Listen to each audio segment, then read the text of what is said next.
This is Mike with B&M. Today I'm going to cover one of our most frequently asked questions, and that is how to properly adjust our automatic shift cable. I have our mega shifter with us today. It is part number 80690. It is a universal shifter that fits 3 and 4 speed automatic transmissions, and it applies to GM, Ford, and Chrysler transmissions.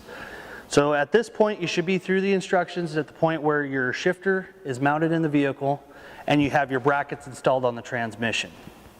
You're next going to route your cable and secure it to your shifter, making sure that you don't have any tight bends in the cable or any kinks in the cable, which can cause binding and sticking or even damage and ruin the cable completely.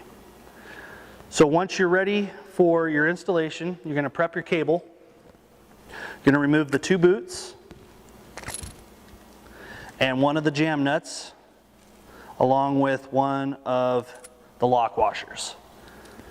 You're then going to slide the cable through your bracket and reinstall the lock washer and jam nut, leaving space in between so you have room for adjustment.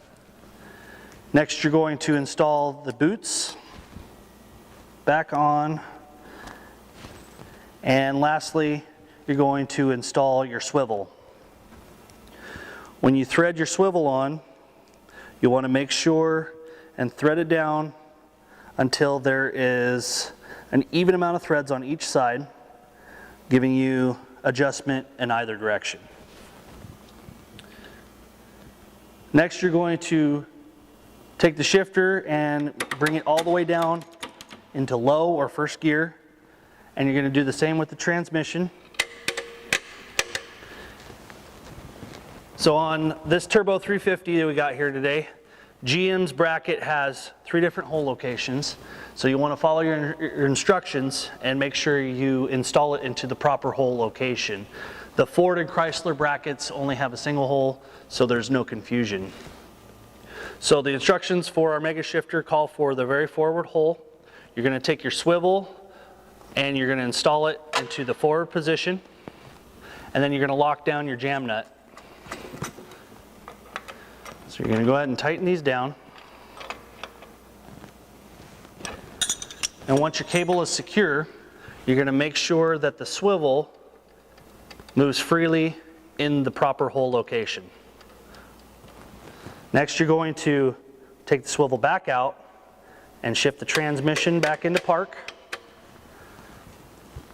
and the shifter. And then you're going to reinstall the swivel into the same hole, making sure it moves freely. If you have to make any adjustments to your swivel at this point, you'll want to verify that it fits free in the same hole in both the park and low positions.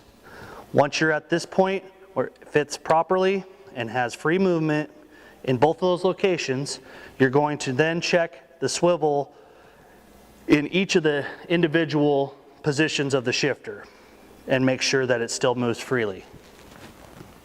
If for any reason that you feel like your cable is binding and sticking, don't force the shifter because you could damage the cable.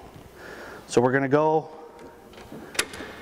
in reverse and make sure the swivel moves. Neutral.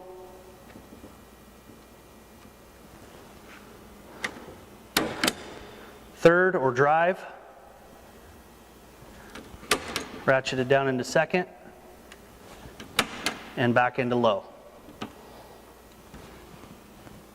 Once you've verified that the swivel fits properly in its hole location in every single position from the shifter, you're ready to install your cotter pin.